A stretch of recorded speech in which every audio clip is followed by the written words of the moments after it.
Que le Seigneur nous bénisse encore aujourd'hui. Vous savez que les temps sont très sérieux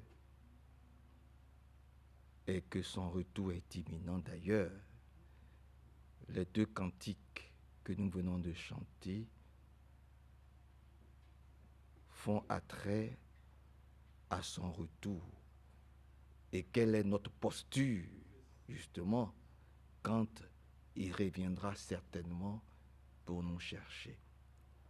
Il a dit dans Jean au chapitre 14, je crois au verset 3 jusqu'au verset 8, ne soyez pas inquiets. Vous êtes inquiets ce soir?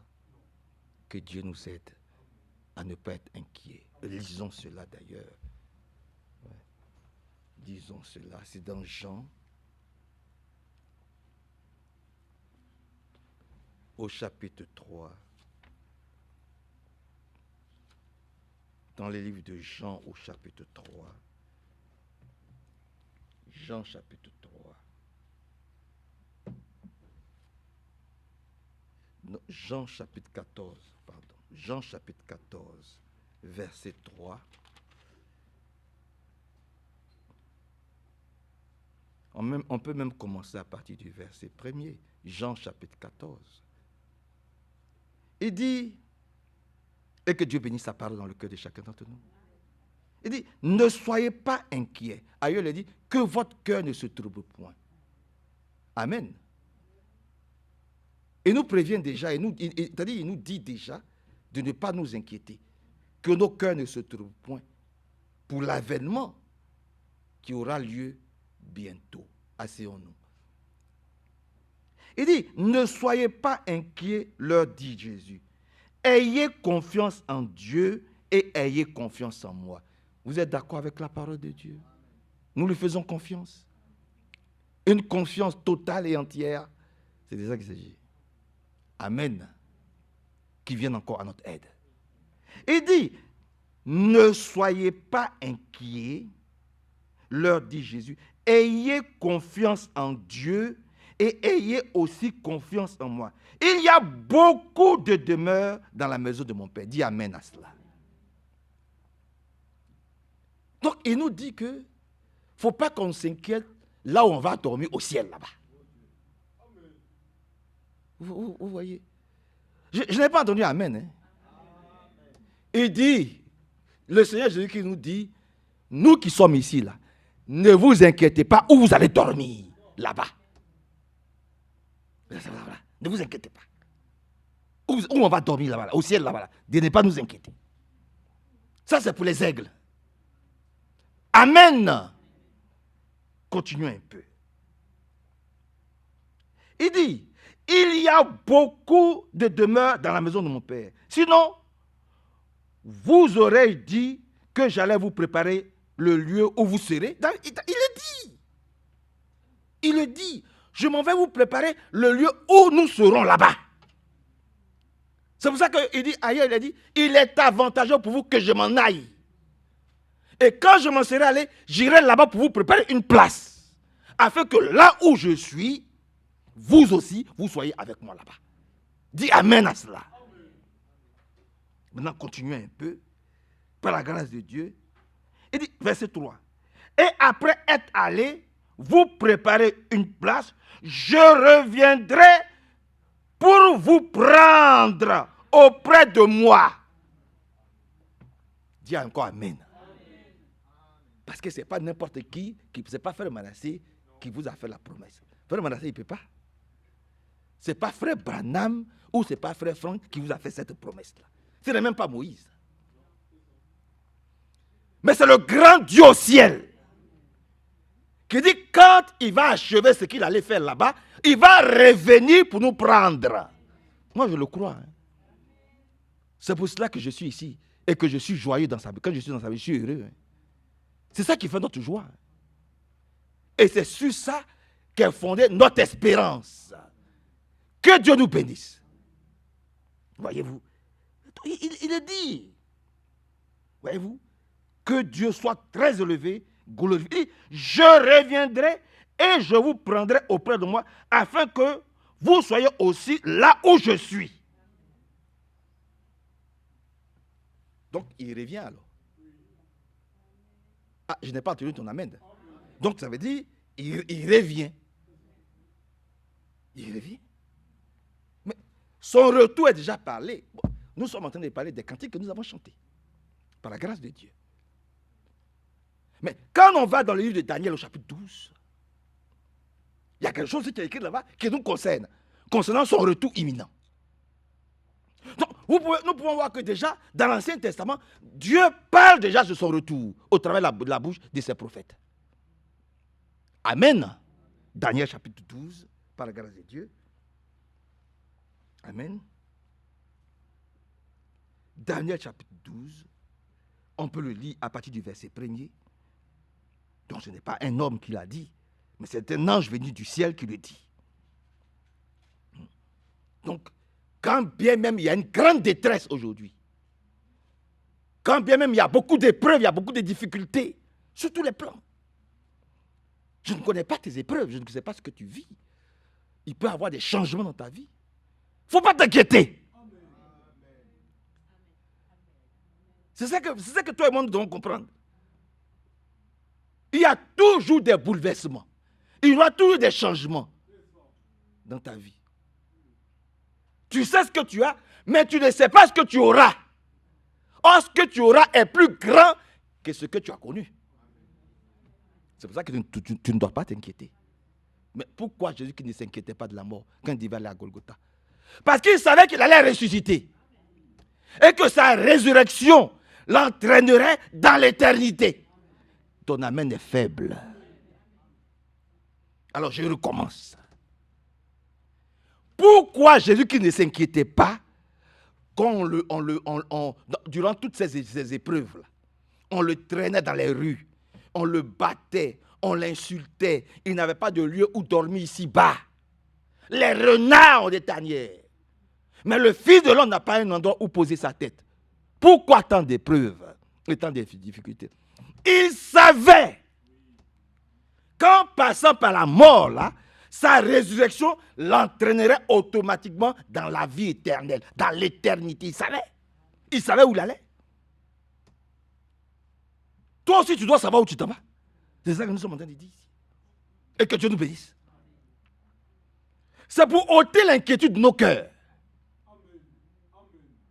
Parce que les temps viennent où nous allons connaître beaucoup d'épreuves. Amen. Mais les épreuves ne doivent pas éteindre notre foi et notre marche. Vous comprenez, frère? Que Dieu nous bénisse. Alors il dit ici, dans Daniel chapitre 12, il dit, l'ange me dit encore, en ce temps-là paraîtra Michel, le chef des anges, le protecteur de ton peuple. Ce sera un temps d'angoisse, comme nous le connaissons aujourd'hui. Et vous pouvez aller dans 2 Corinthiens chapitre 15. Ça décrit exactement le temps aussi dans lequel nous vivons. Vous comprenez? Que Dieu nous aide. Un temps d'angoisse, comme il n'y en aura jamais eu depuis qu'une nation existe et jusqu'à ce moment-là. Alors seront sauvés tous ceux de ton peuple dont le nom sera inscrit dans le livre de vie de l'agneau. Mais c'est de nous qu'il s'agit. C'est de nous. Ceux dont les noms sont écrits dans le livre de vie de l'agneau. Ils seront sauvés. Beaucoup de gens qui dorment au fond des tombes se réveilleront. Ça ne parle pas de résurrection, ça. Ça ne parle pas de résurrection déjà. Frère, ça ne parle pas de résurrection déjà. Ailleurs n'est pas dit en un clin d'œil. On dit beaucoup de gens qui sont déjà dans les tombes vont se réveilleront. Donc ça veut dire qu'ils dormaient. Hein? Ça veut dire qu'ils dorment. Ça veut dire qu'ils dormaient, simplement. Que Dieu nous bénisse. Oui. Les uns pour la vie éternelle, les autres pour la honte, pour l'horreur éternelle. Les gens intelligents rayonneront de splendeur comme la voûte céleste, après avoir montré aux autres comment être fidèles. C'est ça. Nos vies doivent être un témoignage de Jésus-Christ. Voyez-vous. Vous savez que nous parlons ici, les gens pensent qu'on parle mal. Non! Nous devons être une lettre lue, nous devons être un véritable témoignage. Un flambeau de Jésus-Christ. Pour que les gens sachent que par nous, il y a un Dieu vivant qui existe. Permettez que j'aille rapidement. Les uns pour la vie éternelle, les autres pour la honte et pour l'horreur éternelle. Les gens intelligents rayonneront de splendeur comme la voûte céleste, après avoir montré aux autres comment être fidèles à Dieu. Ils brilleront pour toujours comme des étoiles. Dis Amen. Ils brilleront toujours comme des étoiles. C'est ça qu'il s'agit. Maintenant, quand nous allons dans le livre de Matthieu au chapitre 24, le Seigneur maintenant commence maintenant à... Vous êtes là, hein? Vous n'êtes pas fatigué. Vous êtes là. Je peux continuer un peu. Et que Dieu nous bénisse. Que Dieu nous bénisse, frère. Alléluia. Je peux continuer un peu. Que Satan et ses démons nous laissent tranquilles. Et que le Saint-Esprit nous fortifie.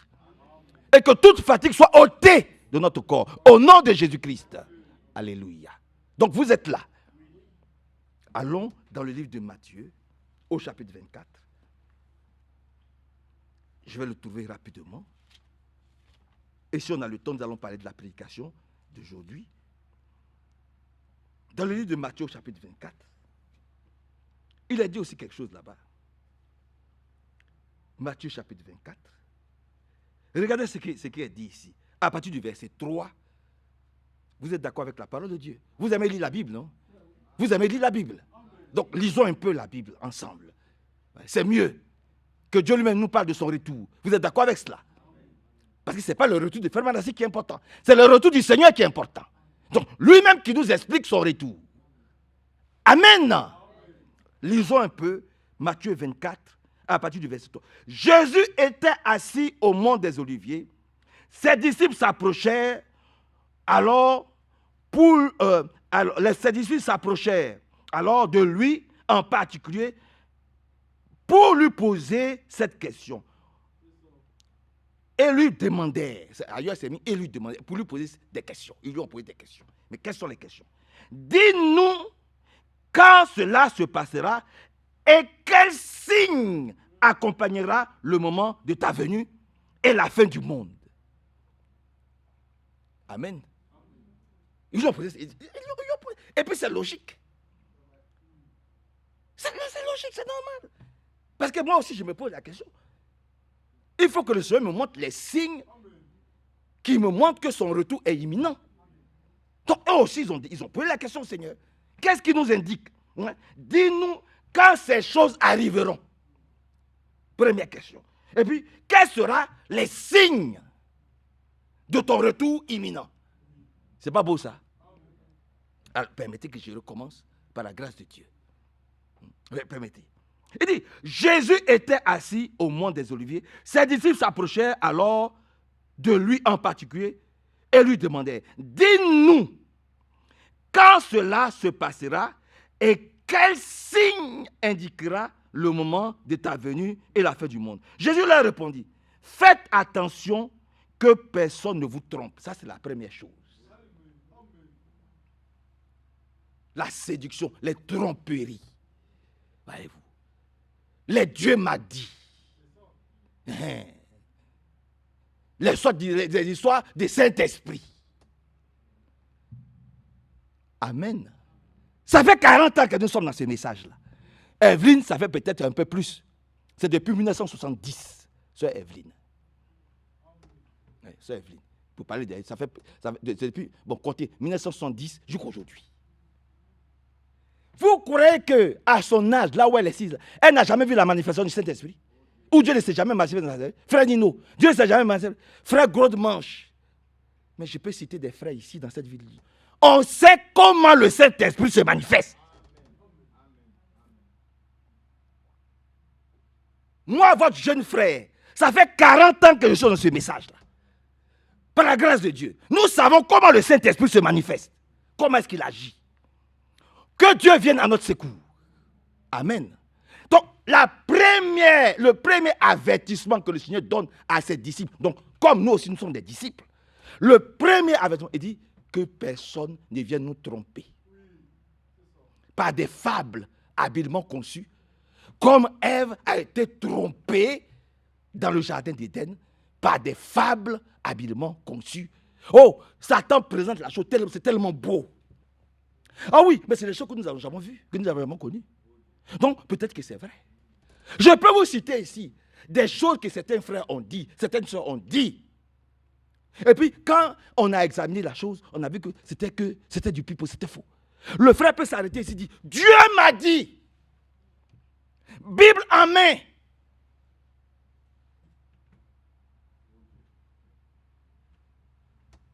Il s'arrête et dit, il brandit sa Bible, il dit, Dieu m'a dit, avec sa Bible, Dieu m'a dit, telle chose. Pendant que le frère même est là, le frère dit, mais Dieu ne t'a pas parlé, parce que tout ce que tu viens de dire là, c'est faux. Amen. Voilà comment la chose s'est passée. Je permettez que je n'entre pas dans les détails, je ne suis pas là pour. Qu'est-ce qu'on n'a pas entendu? Tout ça pour attirer les gens vers eux.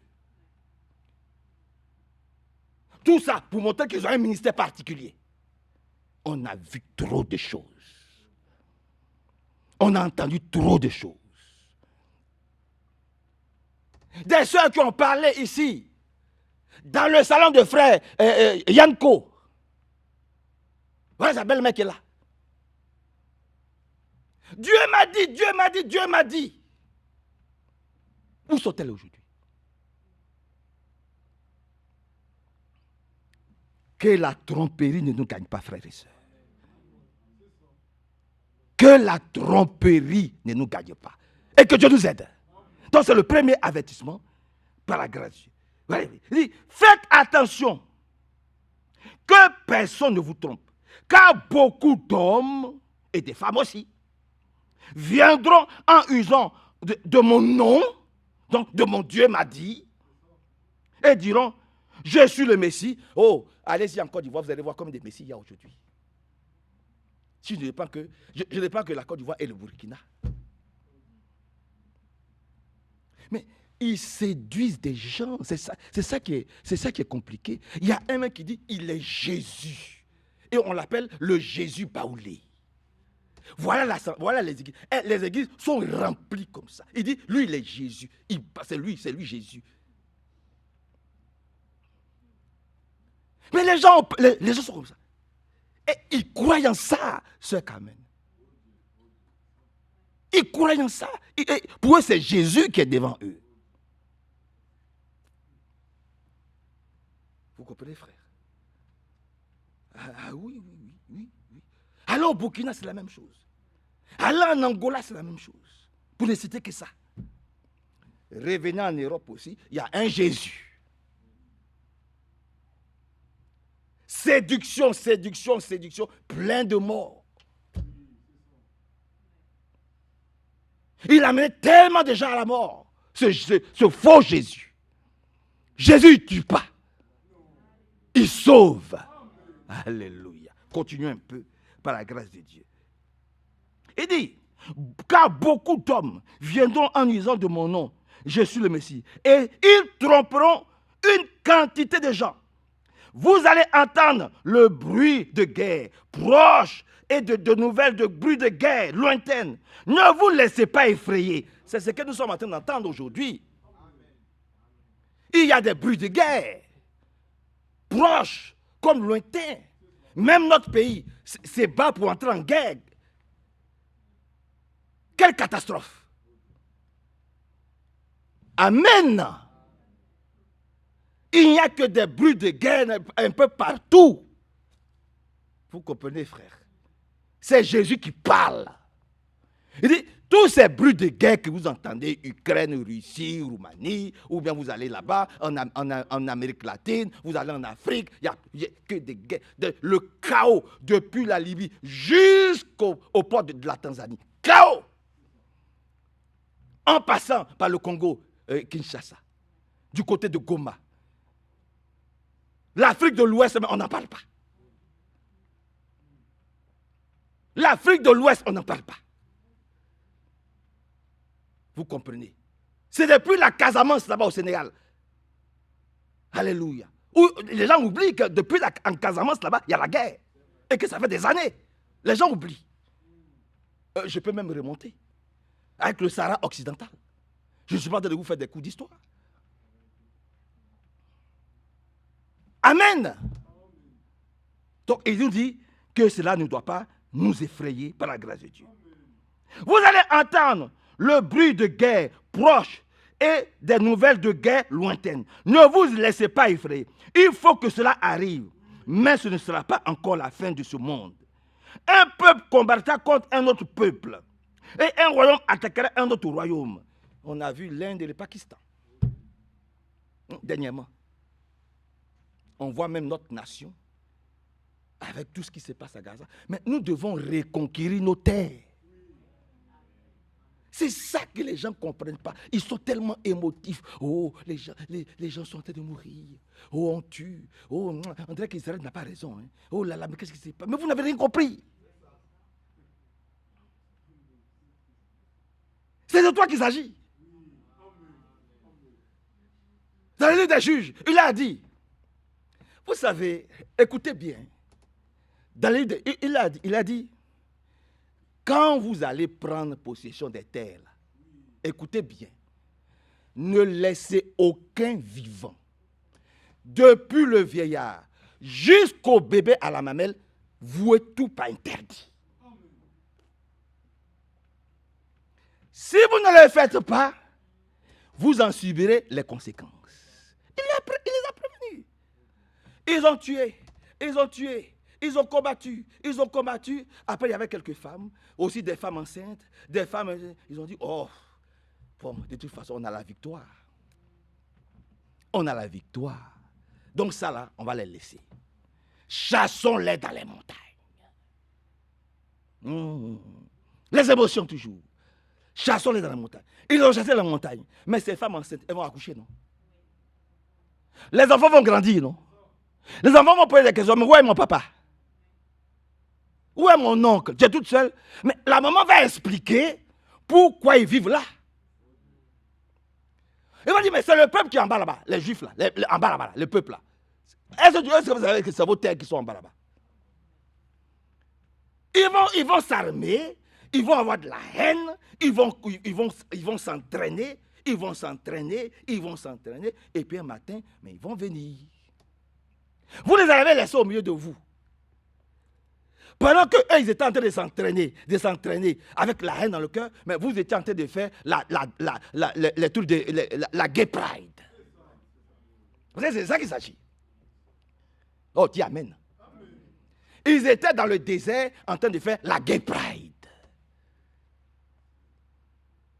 Dieu leur a dit, mais c'est quoi ça? Je parle de l'Ancien Testament et je reviens dans l'actualité d'aujourd'hui. Ils étaient dans les déserts en train de faire la gay pride. Alors que vous savez qu'il y a Gaza que vous devez reconquérir. Il y a des terres que vous devez reconquérir. Le Seigneur dit, eux, ils sont en colère. Parce qu'ils se disent, mais vous avez pris nos terres là pour faire de la gay pride. Vous savez ce que c'est la gay pride? Eh bien, ils ont attaqué. 2000 de nos compatriotes sont tombés. Ça fait tomber les écarts des yeux, maintenant les yeux sont verts. Mais il faut qu'ils reconquièrent les terres. Il faut maintenant redoubler d'efforts. Il faut rester vigilant. C'est pour toi que je le dis. Il n'y a pas une parcelle de terre que tu dois laisser au diable.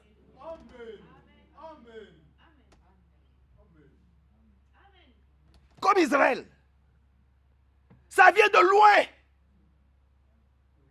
Maintenant, ils ont des problèmes pour les chasser.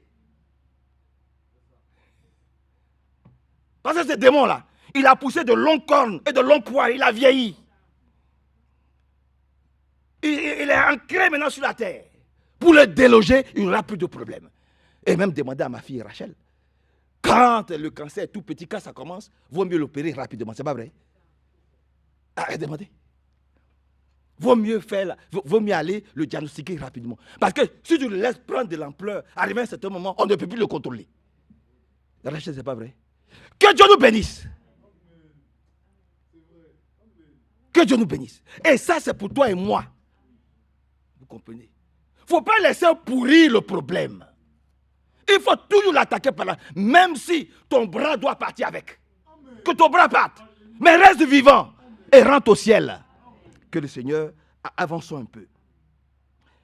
Avançons un peu par la grâce de Dieu. Un peuple, verset 7, combattra contre un autre peuple. Et un royaume attaquera un autre royaume. Il y aura des famines et des tremblements de terre. Bon, on entend là-bas, il paraît qu'il y a la famine. Mais venez, il y a à manger, venez manger. Et Israël a été accusé comme quoi il était en train d'affamer les Palestiniens. On l'a vu à la télévision, il y avait de la nourriture partout. On l'a dit, c'est-à-dire, il faut le mensonge. Il faut créer une situation pour dire que les disciples de Jésus ne sont pas bons. Il faut manigancer des mensonges pour montrer que les chrétiens, voyez, on n'est pas bien. Non, non, non, non, non. Venez chercher la nourriture. C'est vous qui ne voulez pas prendre la nourriture pour montrer des enfants affamés, des enfants un peu tordus, pour montrer que oui, Israël est en train de nous. Il faut comprendre la chose, frère. Et que Dieu bénisse Israël.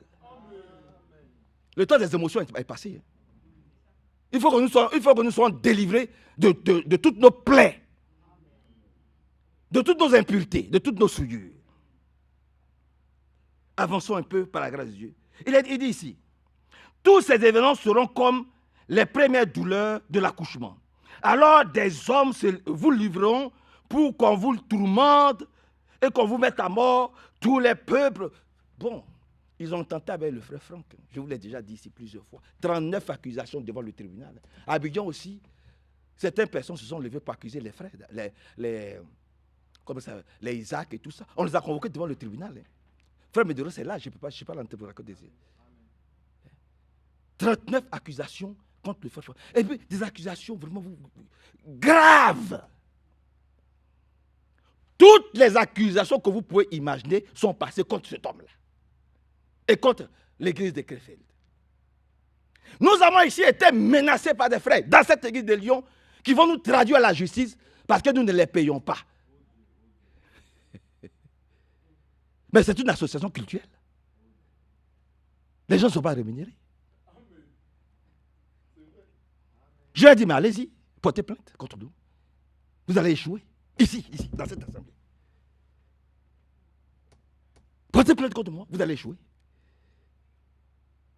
Vous comprenez? Combien de fois on n'a pas été menacé? La Bible doit trouver son accomplissement à Krefeld, à Abidjan, à Kinshasa, mais aussi ici. Que Dieu soit loué, glorifié et exalté. Allons rapidement. Et verset 11. De nombreux faux prophètes apparaîtront et tromperont beaucoup de gens. Le mal se répandra à tel point que l'amour d'un plus grand nombre de personnes se refroidira. C'est ce que nous sommes en train de voir.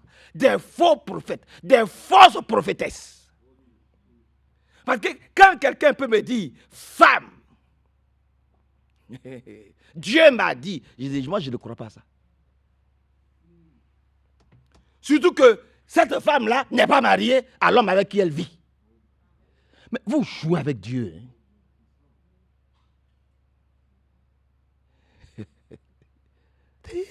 On sait. Cette femme-là, elle n'est pas mariée avec l'homme avec qui elle vit. Légalement. Dieu il est fou.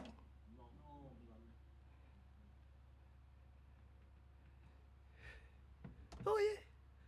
Il y a des petits signes que peut-être vous ne voyez pas, mais que nous, Palestiniens, nous comprenons et que nous voyons. C'est pas vrai. Dieu sait quel mot il utilise quand il veut utiliser quelqu'un. Et sous l'émotion, oh, attention, hein, bon, il faut qu'on soit prudent. Hein, oh, Dieu a dit, femme, voilà, et maintenant, voilà ce que je te dis, oh femme.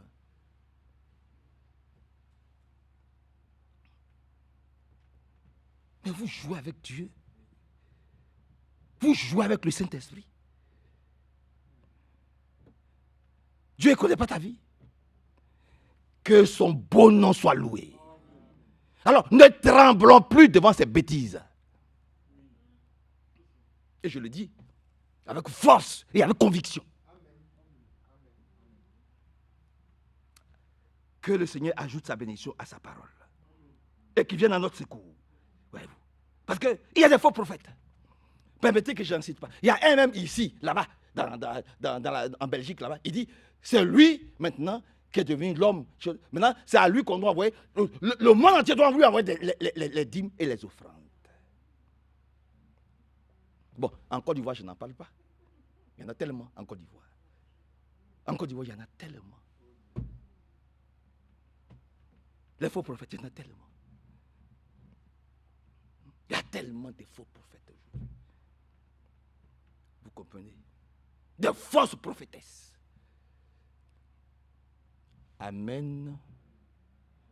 Ce qui nous fait mal, c'est que des chrétiens tremblent dès qu'on leur dit Dieu m'a dit.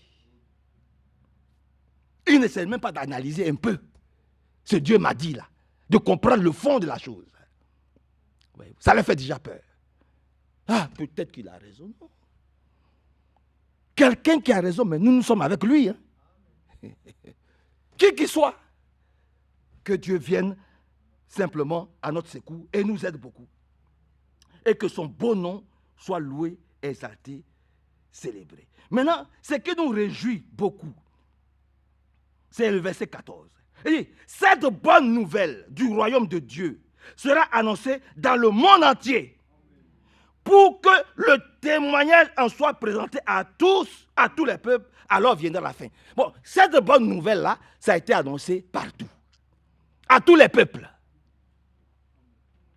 dans tous les pays de la terre, jusque dans les forêts les plus reculées. Oh, je me rappelle encore, il y a 40 ans en arrière, j'allais avec Frère Barillier dans des villages à Kwasi-Blé-Cro 2, à Kweko, il n'y a pas d'eau courante, il n'y a pas, la nuit, ça a été avec des lampes tempêtes, on se barouait avec des bougies. Dans le fin fond, il n'y avait pas de route, on était obligé d'aller soit à bicyclette ou à moto. Ah, je me rappelle, Barillier, là-bas, derrière Dabakala, là-bas, tu attends les panthères là. On a vécu tout ça. C'est pour ça que quand les gens parlent, c'est que je suis l'Algérie. J'ai laissé ma femme là-bas. Pendant près de 3, 4, 1 mois, on l'a laissé. J'étais avec frère Barillier, avec frère Boni qui est venu ici. Frère Ali Robert. Dans la forêt là-bas, on était en train d'évangéliser là-bas avec le frère, comment il s'appelle? Lui, il le connaît, le jeune frère. Le frère, le vieux frère là. Comment il s'appelle? J'oublie son nom. Un frère Barillier. Là-bas, dans la forêt là-bas. Quelquefois, on est obligé d'arrêter la voiture. Parce que c'est une piste. Et on prend la piste. Pour aller à Pécro, là-bas.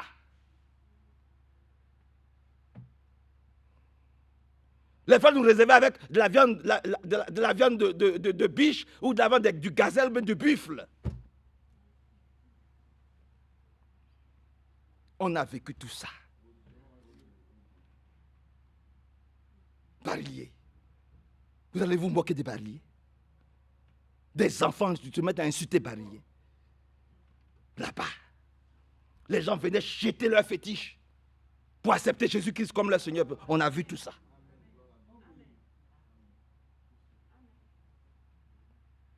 On a vu tout ça.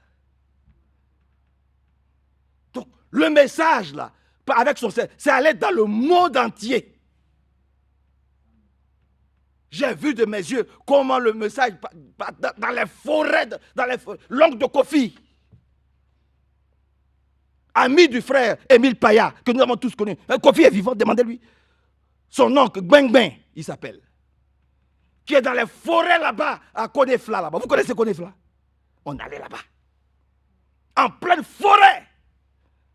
Émile Paya, il est là-bas. Aujourd'hui, les gens viennent, nous étions tous jeunes comme ça. Mais on laissait notre travail. Et puis on accompagnait frère Barillier. On accompagnait frère Émile Paya. Les gens se comportent comme s'ils connaissent Émile Paya avant nous. Ils comprennent comme s'ils connaissent Barillier avant nous. L'oncle groupe de Kofi, il s'appelle Gbeng. Là-bas, dans les forêts là-bas. Il y a des frères là-bas. Ne parlez que du pays que nous connaissons. Alléluia. Avec frère Barrier.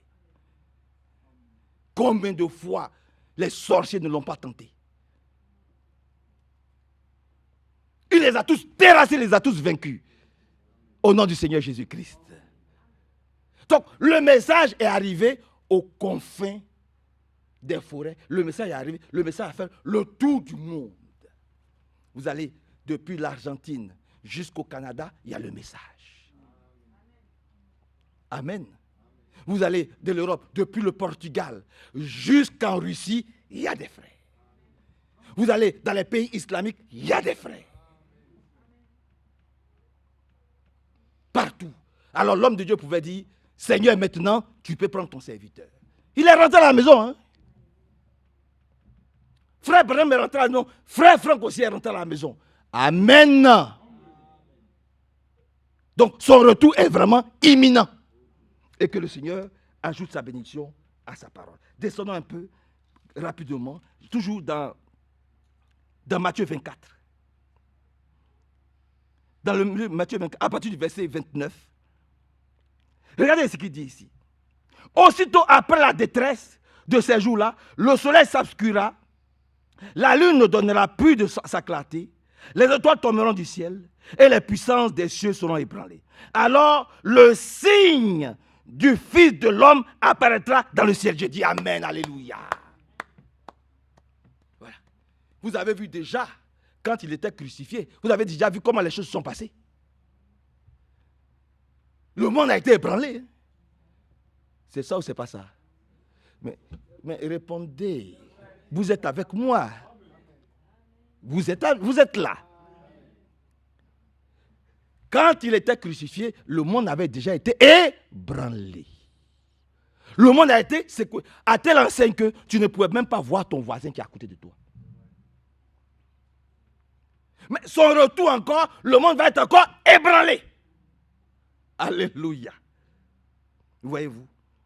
C'est un moment de grande détresse. Je préfère que nous puissions connaître ces choses-là pour ne pas avoir à les vivre à la manière des gens du monde. Que nous puissions être informés. Il y a aussitôt après la détresse de ces jours-là, le soleil s'obscurera. La lune ne donnera plus sa clarté. Les étoiles tomberont du ciel. Et les puissances des cieux seront ébranlées. Alors le signe du Fils de l'homme apparaîtra dans le ciel. Alors tous les peuples de la terre se lamenteront. Ils verront le Fils de l'homme arriver sur les nuages du ciel avec beaucoup de puissance et de gloire. La grande trompette sonnera et il enverra ses anges aux quatre coins de la terre. Ils rassembleront ceux qu'il a choisis d'un bout du monde à l'autre. Voilà. Parce qu'ils ont demandé 2 signes. Quel sera le signe? Il a montré le signe. Vous pouvez dire Amen à ça. Ils lui ont demandé quel est le signe. On l'a lu. Donc il a dit, voilà le signe auquel vous allez reconnaître que je suis en train de venir. Que Dieu nous bénisse. Et que son beau nom soit loué, exalté, glorifié et célébré. Voilà. Donc, il va rassembler des 4 coins du monde ceux qu'il a choisis. Alléluia. Il va nous rassembler tous. Hein. Il va nous rassembler tous des 4 coins. Voilà comment les choses vont se passer par la grâce de Dieu. Dieu seul connaît le... Allons-y dans Matthieu. Si vous voulez, dans Matthieu 24. Descendons un peu. Je vais lire aussi quelque chose avec vous. Prenons le verset 36. Hein? Voyez-vous. Prenons le verset 36. Dieu seul connaît le moment. Parce qu'ils lui ont dit, dis-nous quand ces choses arriveront. Vous êtes d'accord avec moi? Maintenant, on a vu déjà le signe. Bon, maintenant, voyons que lui-même, il nous dise quand ces choses arriveront. Au verset 36, il est dit, cependant, personne ne sait quand viendra ce jour ou cette heure, pas même les anges dans les cieux, ni même le Fils. Le Père seul le sait. Dis Amen. C'est seul le Père le sait. Donc, ce n'est pas Frère Branham. Ce n'est pas qui va... Frère Branham a dit, il a dit, je ne prophétise pas. Il a bien précisé. Il a dit, mais je crois que ça va être l'année 1977. Alors les gens ont dit, oh, 1977, qu'est-ce qui s'est passé? À l'époque des frères Ali Robert là-bas. Qu'est-ce qui s'est passé? Les gens ont quitté leur travail. Ils ont démissionné de leur travail. Ils ont démissionné de leur travail. Ils sont allés s'asseoir dans. Ils étaient tout le temps dans l'église. Ah, 77, c'est le truc. Non, frère Branham n'a jamais dit que 1977. Il a dit, je crois. Mais je ne suis pas là pour croire ce qu'un homme dit, fut-il prophète. Quand il va me dire, c'est le ainsi dit le Seigneur, alors je m'en tiens à ça. Je ne suis pas me dire, je crois que. C'est vrai que quand frère Franck parle, on dit, ouais, il est en train de corriger le prophète. Frère Franck n'a jamais corrigé le prophète. Frère Franck est un docteur, il met les choses en ordre. Il place les choses à leur place. Que Dieu soit loué, glorifié, célébré et exalté. Donc, ici, on ne sait pas quand. Il dit, même le Fils ne sait pas, seul le Père sait. Maintenant, il donne des signes. C'est ce que nous allons lire. Vous êtes d'accord avec la Bible? Hein? Maintenant, il nous donne des signes pour que nous puissions savoir. Il dit, moi, je ne peux pas vous dire exactement si c'est demain, si c'est après-demain, si c'est dans un an, je ne sais pas. Mais voici des signes qui peuvent vous permettre de savoir que son retour est imminent. Lisons ensemble. Il dit, par la grâce de Dieu, verset 37, il dit, ce qui s'est passé du temps de Noé se passera de la même façon quand viendra le Fils de l'homme. Ce n'est pas un bon signe ça. Il dit ce qui s'est passé au temps de Noé. Bon, maintenant, qu'est-ce qui s'est passé au temps de Noé? Maintenant, il va leur expliquer, il va nous expliquer ce qui s'est passé au temps de Noé. Et puis nous allons faire la comparaison si ce n'est pas la même chose qui se passe aujourd'hui dans notre temps. Vous êtes d'accord avec la Bible? Donc, voyons ce qui s'est passé au temps de Noé. C'est pour ça qu'on dit vanité des vanités. Tout est vanité. Il n'y a rien de changé sur cette terre-là. Ce qui s'est passé du temps de Noé se passera de la même façon quand viendra le Fils de l'homme. En effet, à cette époque, avant la grande inondation, les gens mangeaient et buvaient, se mariaient et donnaient leurs filles en mariage, jusqu'au jour où Noé entra dans l'arche. Il ne se rendit compte de rien jusqu'au moment où la grande inondation vint et les emporta tous. Ainsi en sera-t-il quand viendra le Fils de l'homme. Alors, 2 hommes seront au champ, au travail. L'un sera amené et l'autre laissé. 2 femmes moudront du grain, donc seront au travail. L'une sera enlevée, l'autre sera laissée. Maintenant, il donne des conseils. Il dit, veillez donc, car vous ne savez pas quel jour votre Seigneur viendra. Comprenez bien ceci. Si le maître de la maison savait à quel moment de la nuit le voleur doit venir, il resterait éveillé et ne le laisserait pas pénétrer dans sa maison. C'est pourquoi, tenez-vous prêts, vous aussi, car le Fils de l'homme viendra à l'heure où vous ne pensez pas. Tenez-vous prêts. Amen. Tenons-nous prêts. Parce que nous aussi, nous avons. Mais il nous dit, voici au temps de Noé, voilà comment les gens se comportaient. À Sodome et Gomorrhe, voilà comment les gens se comportaient. Et quand vous allez dans Romains au chapitre 1, on nous montre exactement comment les gens se comportent. Un homme va avec un homme, une femme va avec une femme, c'est les boîtes de nuit, c'est tout ce que vous pouvez imaginer aujourd'hui, de toute cette perversité. Ouais, le monde est devenu complètement renversé. Les pantalons déchirés, c'est-à-dire ton pantalon n'est pas déchiré, tu n'es pas à la mode. Tu es un homme, tu ne portes pas de boucle d'oreille, tu n'es pas à la mode. Bon, aujourd'hui, on ne sait plus qui est homme, qui est femme. Ils ont pratiquement les mêmes vêtements. Vous allez voir un homme avec une grande barbe comme ça, il dit, oh, vous savez, moi, mon mari, mais quand je vous dis ton mari, demandez. Sarah, là-bas. Demandez. Demandez-moi. Il a une longue barbe. Je me suis disputé avec mon mari aujourd'hui. Ah bon? Tu t'es disputé à ton mari? Ah bon? Tu t'es disputé à ton mari? Ah oui, voilà, on est sûr. Un homme, voilà, c'est une femme. Mais voilà la barbe. Donc, comprenez que nous sommes arrivés à un temps très sérieux. Très sérieux.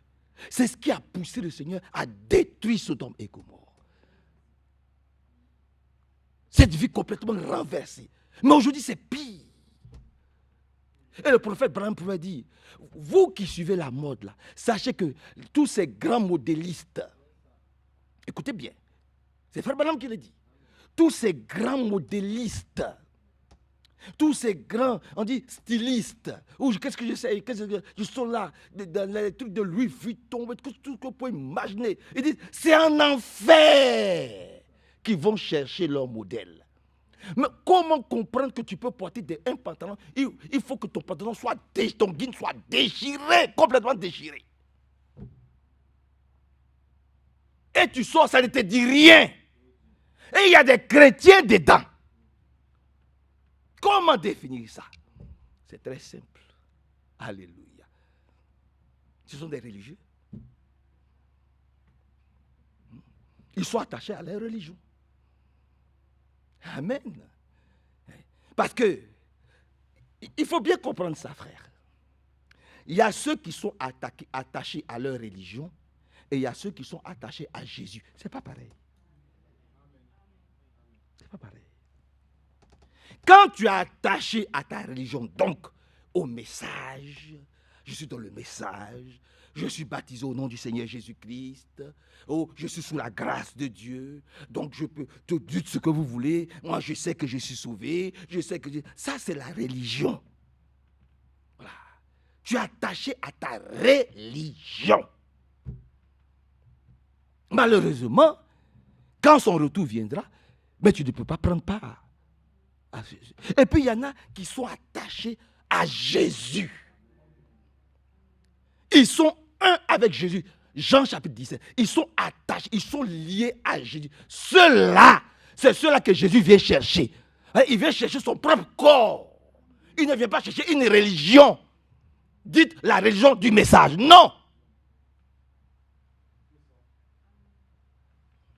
Oh, ne touche pas à ma religion. Oh, ne touche pas à mon frère Franck. Oh, si on n'écoute pas frère Franck, on n'est pas sauvé. Ça, c'est la religion. Ils sont attachés à leur religion. Celui qui n'écoute pas frère Franck, il est perdu. Ça, c'est la religion. Celui qui n'écoute pas Jésus et qui ne respecte pas ce commandement, celui-là, il est perdu. Je dis oui. C'est différent. Et que Dieu nous bénisse. Je n'ai pas entendu. Malheureusement, il y a beaucoup de religieux.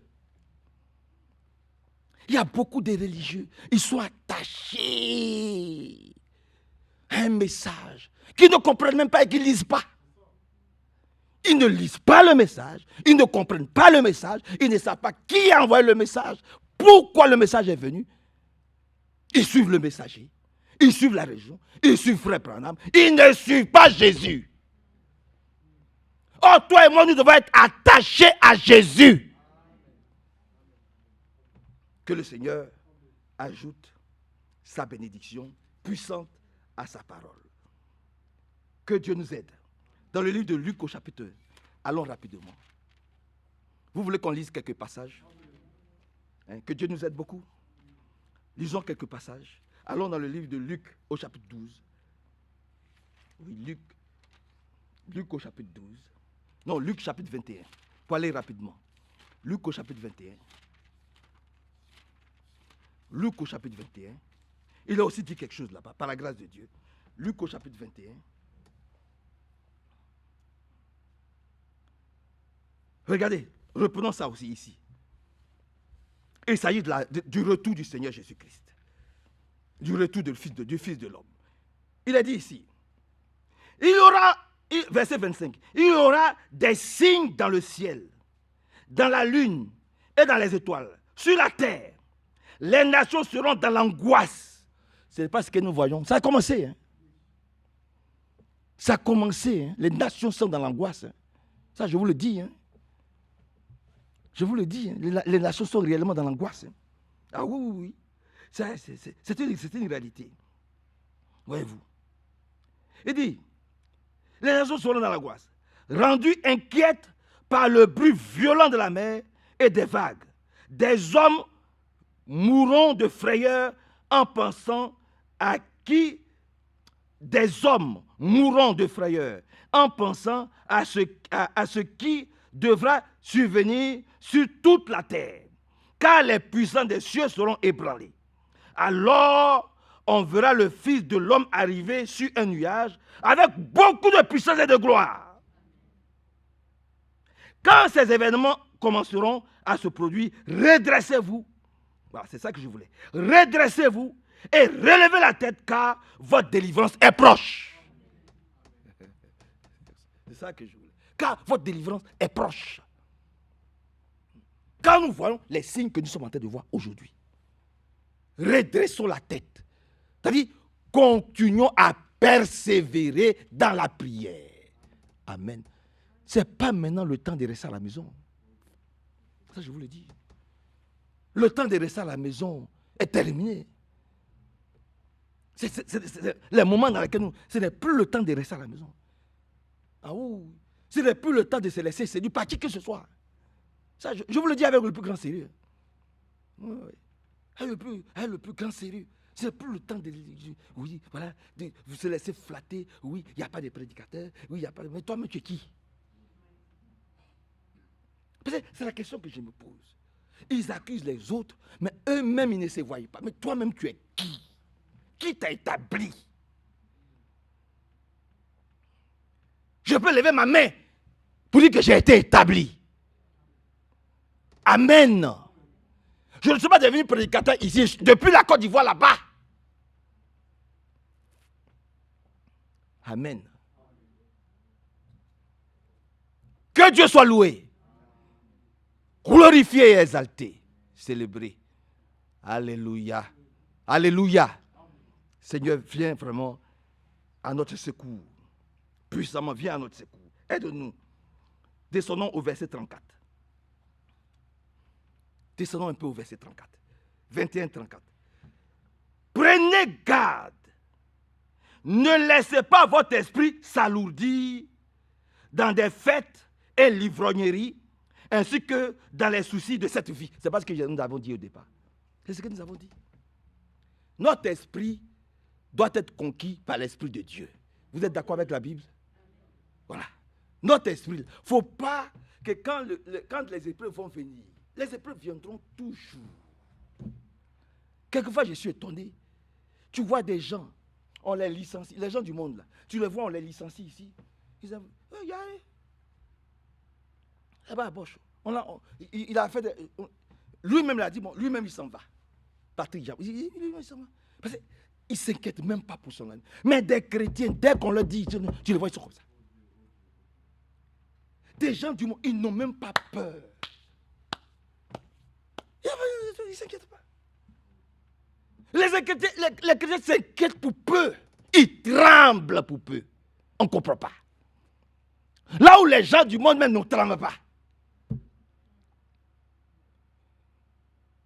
Oh, que Dieu soit loué, frère. Et qu'il vienne vraiment à notre secours, au secours de notre foi. Que son esprit domine notre esprit.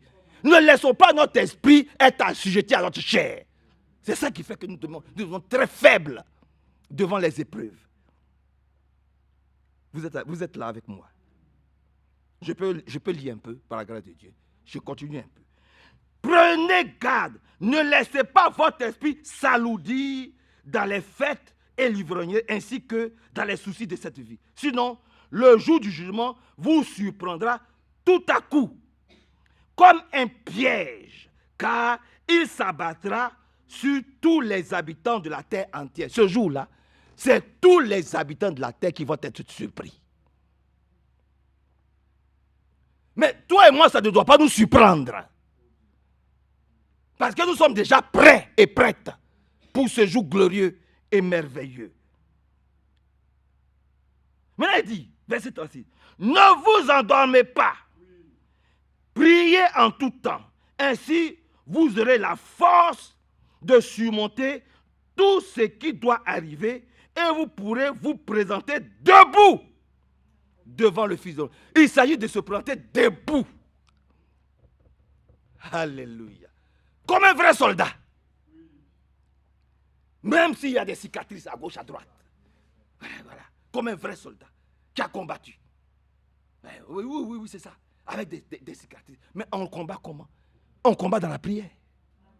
Les chrétiens veulent tout obtenir sans prier. C'est-à-dire, sans se fatiguer. Le diable nous a tellement alourdis qu'on pense que ce sont les autres qui doivent tout faire pour nous. Oh, Jésus-Christ a déjà tout fait. Oui, Jésus-Christ a déjà tout fait. Mais ils étaient dans la chambre en train de prier. Ou bien en train de bavarder. Hein? Ah, il faisait quoi? Il lui a fait des promesses, oui ou non? Il lui a fait des promesses. Ils se sont assis sur les promesses, et puis ils ont collé les doigts, et puis ils ont dit, bon, il nous a fait des promesses. Attendons. Non. Pendant qu'ils attendaient là, ils étaient dans la prière. La Bible dit, pendant qu'ils priaient, tout à coup, un grand vent impétueux survint. Et des langues de feu apparurent et descendirent sur chacun d'entre eux. Alléluia. Pendant qu'ils dormaient? Non. Non. Les chrétiens aiment tellement, ils aiment tellement la facilité aujourd'hui. Ils aiment tellement la légèreté. Ils sont tellement superficiels. D'ailleurs, ils ne le sont pas. Ils suivent leur religion. C'est dur. Mais il faut le dire. Ils sont devenus très religieux. Ils ne suivent pas Jésus. Ils n'ont pas fait une alliance avec Jésus. Ils ont fait une alliance avec un message. Ce n'est pas le message qui te prépare. C'est Jésus qui te prépare. Par son Saint-Esprit. Dis Amen à cela. Je n'ai pas entendu. Et que Dieu nous aide. Et que Dieu nous bénisse. Et que son grand nom soit glorifié. Donc, il nous donne un conseil. Il dit, veillez. Vous êtes d'accord que nous puissions veiller? Je vais vous laisser là parce que je vois que vous êtes un peu fatigués. Je vais m'arrêter là. Parce que vous êtes fatigués. Et que Dieu nous bénisse. Alléluia. Donc, suivez. Il ne faut pas que le diable vienne prendre notre cœur pour mettre à côté là-bas. Il faut que la parole de Dieu descende dans notre cœur. Il s'agit du retour du Seigneur Jésus-Christ. Prenons ça vraiment très au sérieux. Alors, je ne vais pas vous réciter encore 1 Corinthiens, où vous connaissez tout ça. Donc, c'est clair que le cantique que nous avons chanté, ce n'est pas n'importe quoi. Nous n'avons pas chanté n'importe quoi. Vous voyez, nous n'avons pas chanté n'importe quoi. Que Dieu nous bénisse. Que son bon nom soit loué, glorifié et exalté. Jésus revient. Hein? Ce n'est pas un prophète qui l'a dit. C'est lui-même qui a parlé. Il a ouvert sa bouche. Il a ouvert sa bouche, il dit, je reviendrai. Maintenant, là, je suis en train de vous préparer une place. Et quand j'aurai achevé ce que je suis allé faire là, je vais revenir pour vous chercher. Pour chercher qui? Ceux que j'ai choisis. Je vais venir les chercher et puis je vais les amener là-bas avec moi. Maintenant, lui, on dit, mais quel est le signe qui va nous montrer que tu reviens? Il dit, voilà comment les choses vont être. C'est ça que nous avons lu. Comment les choses vont se passer? Il dit, mais ça va être comme au temps de Noé. Les gens aimaient beaucoup la fête. Gay pride par ici, gay pride par là. On joue, on s'amuse avec sa vie, on se laisse flatter, on se laisse tromper, on passe ici, on va là, on suit tel homme, on suit telle femme, et puis tout se mélange. Mais après, il faut corriger tout ça. Et ça met du temps. Ça met du temps. Parce que Dieu est Dieu. Alléluia. Vous êtes là. Vous êtes là. Que Dieu vous bénisse. Ne nous laissons pas tromper. Ne nous laissons pas duper par qui que ce soit. Surtout par les religieux. Par les branhamistes.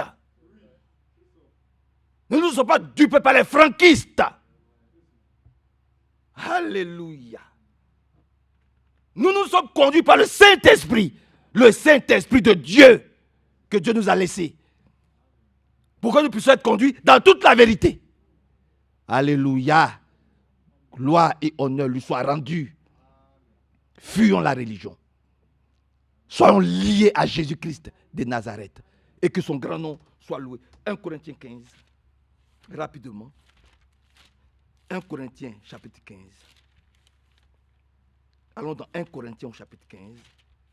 Il a aussi dit quelque chose là-bas. Par la grâce de Dieu. 1 Corinthiens chapitre 15. Verset. À partir du verset 20. 1 Corinthiens 15, 20. Mais en réalité, le Christ est revenu d'entre les morts en donnant ainsi la garantie que ceux qui sont morts ressusciteront aussi. Dis Amen. Donc nous savons que frère Franck, frère Branham, sœur Francia, alléluia, frère Jean Roland, frère Gourdemanche, et tout ça vont revenir, vont ressusciter. C'est ça la garantie. Amen. Amen. En réalité, le Christ est revenu d'entre les morts, en donnant ainsi la garantie que ceux qui sont morts ressusciteront également. Car, de même que la mort est venue par un homme, de même la résurrection des morts vient par un homme. Tous les hommes meurent parce qu'ils sont liés à Adam. De même, tous recevront la vie éternelle parce qu'ils sont liés au Christ. Dis Amen. Tous retrouveront la vie parce que nous sommes liés au Christ. Alléluia. Gloire et honneur lui soient rendus pour ce temps et pour l'éternité. Maintenant vient, verset 23. Mais chacun a son propre rang. Amen. Le Christ, le premier de tous, puis ceux qui appartiennent au Christ. Amen. Chacun son rang. D'abord Christ et ensuite nous qui lui appartenons. Nous appartenons au Christ. Nous allons ressusciter par la grâce de Dieu. Et quand nous descendons toujours à partir du verset 51, toujours dans 1 Corinthiens 15,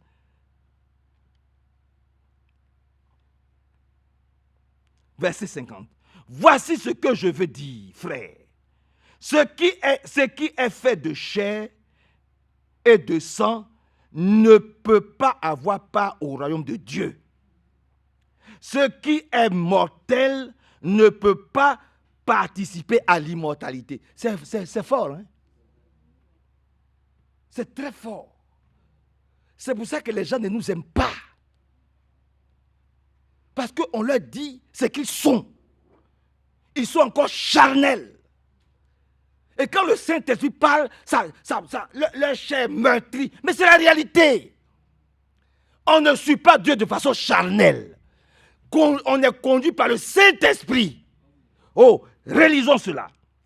Voici ce que je veux dire, frère. Ce qui est fait de chair et de sang ne peut pas avoir part au royaume de Dieu. Et ce qui est mortel ne peut pas participer à l'immortalité. Je vais vous révéler un secret. Ce n'est pas frère Manassé. C'est le Saint-Esprit qui nous révèle ce secret. Je vais vous révéler un secret. Nous ne mourrons pas tous. Mais nous serons tous transformés. Dis Amen à cela. En un instant, en un clin d'œil, au saut de la dernière prédication. Car, lorsqu'elle sonnera cette prédication, les morts ressusciteront pour ne plus mourir. Et nous serons tous transformés. En effet, ce qui est périssable doit se revêtir de ce qui est impérissable.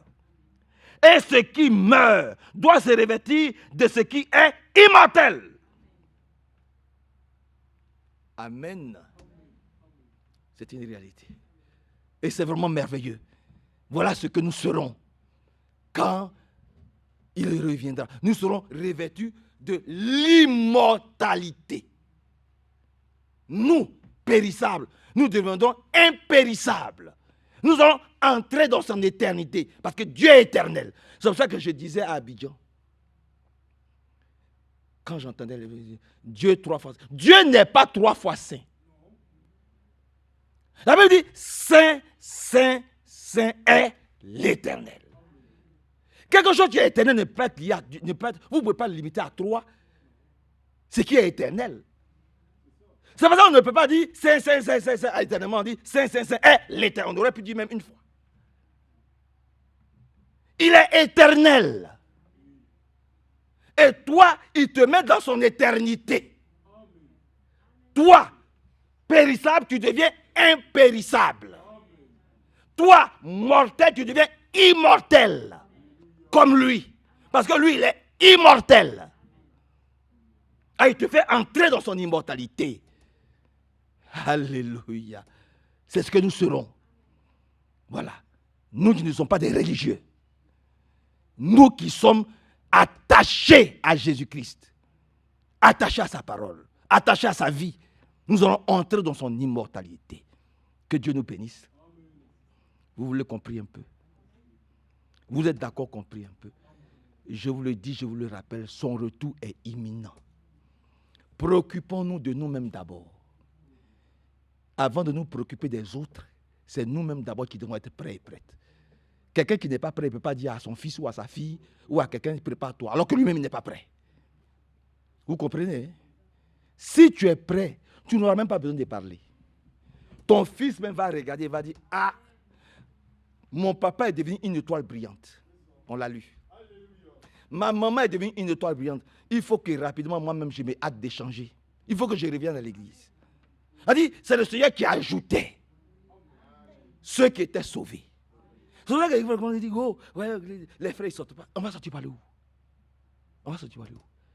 C'est Dieu même qui ajoute ceux qui sont sauvés. Amen. Mais nous devons être des étoiles brillantes. Nous devons être ton mari même va te regarder, va dire, il y a quelque chose qui se passe. Ma femme a vraiment changé. Ma fille a vraiment changé. Mon fils a vraiment changé. Mon frère a vraiment changé. Il faut que je me ressaisisse. Parce que son retour est vraiment imminent. Mais tu ne brilles pas. Je ne brille pas. Une de toi, ça brille. Elle est claire. Amen. Et vous savez que le soleil est une étoile. Elle brille. Parce qu'il y en a qui disent, non, c'est une étoile. Et vous voyez quand le soleil brille. Et elle nous éclaire. C'est pour ça que nous aussi nous devons briller comme le soleil. Pour éclairer les ténèbres qui sont dans la vie de notre femme, de notre mari, de notre enfant. Pour que toutes les puretés soient. Mais si on ne brille pas, si c'est nous-mêmes qui les entraînons dans ce qui n'est pas logique, que Dieu vienne à notre secours. Vous voulez comprendre un peu? Alors, prions un peu. Et ce sera bon pour aujourd'hui. Nous allons voir l'application d'aujourd'hui demain. Que Dieu vous bénisse. Prions quelques instants. Prions vraiment, prions. Levons-nous, prions sérieusement. Hein, levons-nous, prions sérieusement. Vraiment, son retour est vraiment imminent. Prions. Déployons nos gorges. Prions ensemble.